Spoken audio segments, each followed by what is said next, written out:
जय श्री राम।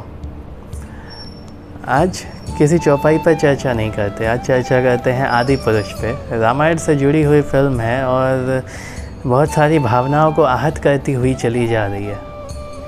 तो भावनाएं आहत क्यों हो रही हैं, इस फिल्म पर थोड़ी सी बात करते हैं। पहली जो समस्या है वो है इस फिल्म के संवाद। जैसे मेघनाथ कहता है जली क्या, हनुमान जी कहते हैं तेरे बाप की जलेगी, हमारी क्यों जलेगी। चली ना। अब बिल्कुल अगर इसको रामायण के उसमें देखा जाए तो न डायलॉगों की ज़रूरत थी, ना ये कोई लॉजिकल चीज़ है।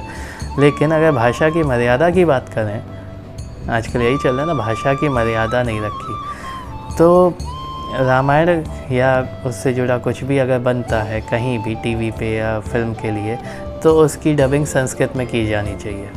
क्यों? क्योंकि राम जी तो संस्कृत ही बोलते थे, उस टाइम पे संस्कृत ही चलती थी। वो तो तुलसीदास जी ने जब अवध भाषा में उसको लिखा था तो ही लोग विरोध कर रहे थे कि अवध में क्यों लिख दिया, वो तो संस्कृत है। समझ में आनी चाहिए बात, आपको उसकी फीलिंग पकड़नी चाहिए। आपको समझ में आई कि नहीं आई, बात ख़त्म। पता चला आज से 300 साल बाद अगर कोई अंग्रेज लिख दे कि राम जी रावण से कह रहे हैं गो टू हेल और उसको बाण मार देते हैं, तो बाण मारा ज़रूरी है, क्या बोल के मारा वो ज़रूरी नहीं है। तो भाषा की मर्यादा से ज़रूरी है आज के जो हमारा संवाद है वो समझ के लायक है कि नहीं है। तो एक चीज़ तो ये हो गई।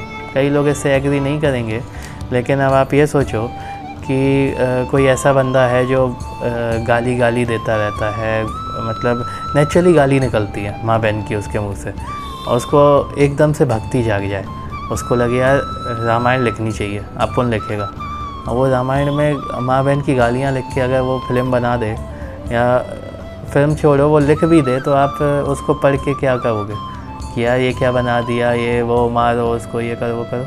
भगवान के लिए क्या ज़रूरी है, उसने किस भाव से उसको रखा है।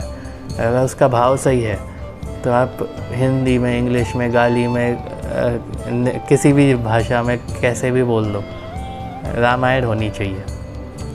दूसरा, रावण से परेशान है। आजकल तो एक नया ट्रेंड चला है, कह रहे रावण इतना बहुत बड़ा पंडित था और बहुत ज्ञानी था, उसको ऐसे दिखा दिया। भाई साहब, रावण की लाइफ के 2 फेज़, एक में तो वो जो कहते हैं शंकर जी का सबसे बड़ा भक्त, तो वो उसका भक्ति का फेज़ था, उसमें उसकी लाइफ में कुछ गलत नहीं है, वो एक आदर्श भक्त था। दूसरा फेज़ जब वो चेंज हुआ, धीरे धीरे उसने पाप करना शुरू किया। आपको क्या लगता है 1-2 पाप उसने किए होंगे और भगवान मायने चले आए? नहीं ना। जो हमारे यहाँ तो कहते हैं कि पाप का घड़ा भर जाए, है कि पृथ्वी भी इतनी परेशान हो गई कि वो गई कि भगवान बचा लो, तब भगवान ने अवतार लिया। तो इतने उसने घनघोर पाप किए कि भगवान को उसे मायने आना पड़ा। इसीलिए नहीं कि वो पंडित था या फिर वो ज्ञानी था, इसीलिए क्योंकि वो पापी था। वो पंडित था तब वो महादेव का भक्त था, और वो राक्षसों वाली हरकतें करने लगा तो वो मायने का अधिकारी हो गया है। तो एक चीज़ ये है, तो उसको जस्टिफाई ना करें। महादेव का भक्त वो अलग था, और जब वो फालतू की हरकतें करने लगा, राक्षसी प्रवृत्ति आ गई, तो वो मायने योग्य हो गया। तो उसको आप गाली दो, आप कुछ करो, कोई दिक्कत नहीं। तो जस्टिफिकेशन की ज़रूरत नहीं है। एक अच्छा सीन है जिसमें वो अजगर उसकी मसाज कर रहे हैं, लोग कह रहे हैं कि ये क्या दिखा रहे हैं ये वो। तो मुझको एक वाल्मीकि रामायण का एक प्रसंग याद आ गया। वाल्मीकि रामायण में लिखा है कि जब हनुमान जी रात के टाइम पे जाते हैं सीता जी की खोज करने के लिए, तो महल में घुसते हैं, तो देखते हैं बहुत बड़ा सा महल है, बहुत बड़ा सा एक भवन बना है, मतलब कमरा है, जिसमें बहुत सारी स्त्रियां निर्वस्त्र पड़ी हैं, और बीच में एक बहुत बड़ा सा पलंग है जिसमें बेड है, जिसमें रावण बीच में पड़ा है, और उसके चारों तरफ निर्वस्त्र स्त्रियाँ पड़ी हैं बेड पर। अब आप इमेजिन करो, इस चीज़ को आप अगर दिखा दो, विजुअल दे दो इसको, तो आप कैसे दिखा सकते हो इस चीज़ को, और कैसे लोग एक्सेप्ट कर पाएंगे इस चीज़ को। लेकिन वो तो वाल्मीकि ने लिखा है, वो तो उस टाइम पे उनको पता था, उनने देखा था, तो उनने लिखा कि देखो रावण किस टाइप से रहता था। अब आप उस अजगर की जगह उन लड़कियों को सोच लो कि ऐसे बहुत सारी लड़कियां पड़ी थी, आप झेल पाओगे? आप नहीं झेल पाओगे। तो ये जस्टिफिकेशन बंद करें, वही बंदा अच्छा था कि बोला था, वो अलग चीज़ हो गई। आपने रामायण नहीं पढ़ी, वो आपकी दिक्कत है। और फिर जब हनुमान जी जाते हैं अंदर तो एक कमरे में देखते हैं एक बहुत सुंदर स्त्री लेटी होती है, और हनुमान जी को लगता है कि ये सीता जी होंगी क्योंकि ये बहुत सुंदर है। तो हनुमान जी ऊपर नीचे बंदरों की तरह उचकने लगते हैं कि ऊपर छत पे, नीचे, फिर ऊपर, फिर नीचे।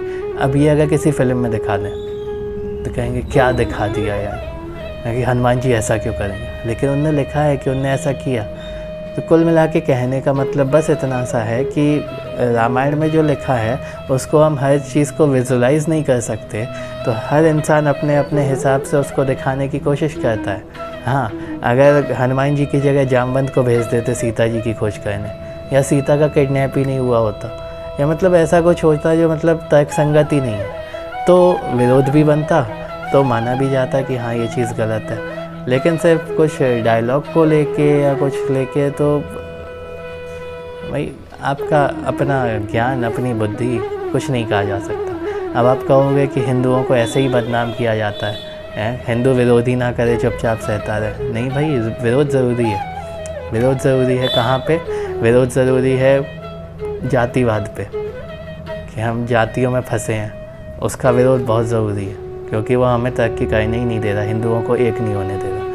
और विरोध ज़रूरी है धर्मांतरण पे, क्योंकि हम जातिवाद में फंसे हैं, तो हमारी जो जितनी भी, जिनको हम कहते हैं लोअर कास्ट, वो बेचारे इतना परेशान होकर अपना धर्म ही छोड़ देते हैं। उन्हें लगता है इससे अच्छे तो रिस्पेक्ट हमें वहाँ मिल रही है। तो जुड़ा उसी से है, जातिवाद से।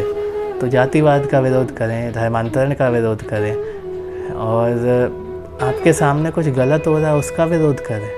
उसकी तो हिम्मत नहीं होती है, उसमें मोबाइल लेके आप बनाने बैठे आते हो कि वीडियो बना के वायरल कर दिया, लेकिन कोई किसी को मदद की ज़रूरत है, आप मदद नहीं कर पा रहे। तो इन चीज़ों पे विरोध करें ना। आप 14 फरवरी को डंडा लेके निकल जाओ, बेचारे पति पत्नी को भी ठोक दो कि ये लोग साथ में क्यों घूम रहे हैं, वो विरोध नहीं है ना। हम हिंदू हैं, हम सनातनी हैं, और हम हर चीज़ को एक्सेप्ट करते हैं जब तक उसका भाव सही होता है। अब एक वीडियो देखा, वो एक बंदा कह रहा था कि मैं अपने बच्चे को दिखाने ले गया था कि देखो राम जी पे फिल्म बनी है, वो मेरा बच्चा क्या सीखेगा। अरे यार, तुम बचपन से अपने बच्चे को राम जी के बारे में सिखा ही नहीं पाए, तुम फिल्म का इंतज़ार कर रहे थे कि जाओ फिल्म देखो और सीखो। तो बेकार बात है ना। आपको नहीं पसंद, आप नहीं देखो, बात ख़त्म। उसकी भावना क्या है फिल्म बनाने की, भगवान के लिए वो ज़रूरी है, और आप किस भाव से जाके फिल्म देख रहे हो भगवान के लिए वो ज़रूरी है। आपका भाव ही बेकार है। अब आप ये देखने को तो कैसा दिखाया है, हम क्या देख रहे हैं। अगर मैं फ़िल्म देखने जाता हूँ, मुझे तो लगता है अगर भगवान पे फिल्म बनी है तो भगवान है, बात ख़त्म हो गई। अब कैसे दिखाया, क्यों दिखाया, क्या दिखाया, क्या बोला, मैटर नहीं करता भाई। लेकिन आपके लिए यही मैटर करता है, तो आप ना उस भक्ति को समझ पा रहे हो, ना उस भगवान को समझ पा रहे हो। आप बस उसके टेक्निकल एक्सपेक्ट ही देख रहे हो कि ये चीज़ गलत हो गई, ये चीज़ गलत हो गई। कुछ नहीं है। हिंदुओं को जागृत करना है, अपने हिंदू धर्म में आस्था रखनी है ना, तो आप पढ़ें, रामायण पढ़ें, वाल्मीकि ने जो लिखा है वो पढ़ें, तो आपको समझ में आएगा कि क्या चीज़ें थीं, क्या चीज़ें हुई थीं, और क्या चीज़ें सीखने योग्य हैं। और अगर नहीं पढ़ सकते तो हम तो हैं, हम रामायण आपके लिए एक एक चौपाई का विस्तृत अर्थ आपको बता रहे हैं, कोशिश कर रहे हैं बताने की, और कोशिश यही है कि पूरी तरह उसको बता पाएँ आपको आगे। तो चैनल सब्सक्राइब करें, रामचरितमानस पर वीडियो बन रहे हैं, उसको देखें, और विरोध सही जगह पे करें। फालतू की चीज़ों पे विरोध करने के लिए तो बहुत सारे लोग हैं। भीड़ का हिस्सा बनेंगे तो सोच नहीं पाएंगे, और सोचेंगे तो उस भीड़ के हिस्सा बनने की ज़रूरत ही नहीं पड़ेगी।